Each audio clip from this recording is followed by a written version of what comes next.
পাঙ্গাস মাছের নাম শুনলেই নাক ছিটকাতে থাকে। আবার পাঙ্গাস মাছের মাথা যে এত স্বাদের হয়, যদি না রান্না করেন তাহলে বুঝবেন কি করে। আজকে লেবু পাতা দিয়ে পাঙ্গাস মাছের মাথা ভুনা করব। আসসালামু আলাইকুম, সবাই কেমন আছেন? আশা করি নিশ্চয়ই ভালো আছেন। আমি আলহামদুলিল্লাহ ভালো আছি। আজকে পাঙ্গাস মাছের মাথা লেবু পাতা দিয়ে রান্না করব। মাছই ভালো লাগে না, আবার পাঙ্গাস মাছের মাথা রান্না করে দেখেন, এইভাবে খেতে কিন্তু অনেক ভালো লাগবে। প্রথমে চুলার উপরে একটা কড়াই দিয়ে দিয়েছি, কড়াইতে তেল দিয়ে দিয়েছি পরিমাণ মতন, কারণ পাঙ্গাস মাছে এমনিতেই তেল ওঠে। দিয়ে দিয়েছি পেঁয়াজ, কাঁচামরিচ। পেঁয়াজটা ফ্রিজে ছিল, এখনও বরফ ছাড়েনি। তো এই তো গরমে গরমে বরফটা ছেড়ে যাবে কি ছেড়ে গিয়েছে। দিয়ে দিলাম আদা রসুন বাটা। পাঙ্গাস মাছ তো আদা রসুন বাটাটা একটু বেশিই দিব। আর আমার হলো একটা মাছের মাথাটা তেমন বড় না, আদা রসুন বাটাটা এটুকুই যথেষ্ট। তো দিয়ে দিলাম হলুদের গুঁড়ো, মরিচের গুঁড়ো, ভালো করে একটু কষে নিব। জিরা গুঁড়ো,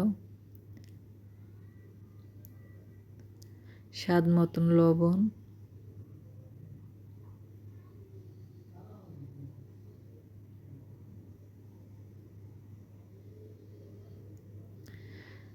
কিছুক্ষণ কষিয়ে দিয়ে দিলাম পাঙ্গাস মাছের মাথাটা।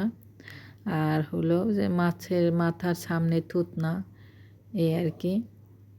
আর 2 পিস মাছ ছিল, সম্পূর্ণ দিয়ে ভালো করে কষাই নেব। একটু সময় নিয়ে কষাবো আস্তে ধীরে।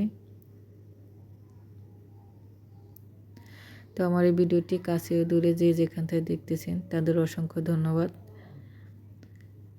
আমার ভিডিও কেমন লাগে আপনাদের সুন্দর মতামত কমেন্টে জানাবেন।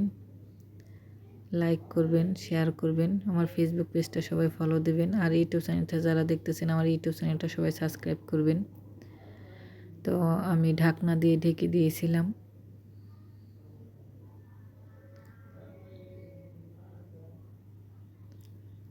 ভালো করে কষাই নিচ্ছি।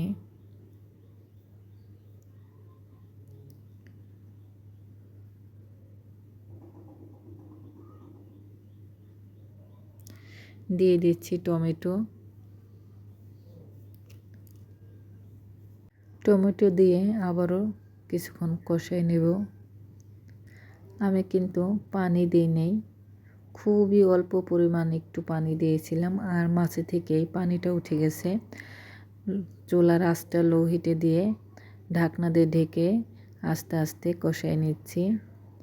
আর এই যে হলো লেবু পাতা, এই লেবু পাতা তিতা না, যতক্ষণই জাল দিক না কেন কোনো তিতা লাগবে না। এটা গন্ধ লেবু পাতা, খুব সুন্দর একটা ঘ্রাণ। কিছুক্ষণ জাল দিলেও লেবু পাতা থেকে তিতা উঠবে না। এইভাবে আমার দাদিকে দেখেছি লেবু পাতা দিয়ে মাছের মাথা রান্না করতে।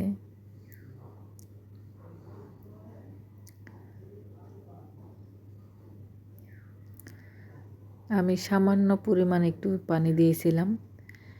আর ঢাকনা দিয়ে ঢেকে ঢেকে মাছটা কষিয়ে নামিয়ে নিয়েছি। দেখেন কত সুন্দর হয়েছে। আর লেবুর পাতার যে একটা কী যে ঘ্রাণ, খুবই মজাদার। তো আজকে এ পর্যন্তই। সবাই ভালো থাকবেন। আল্লাহ হাফেজ।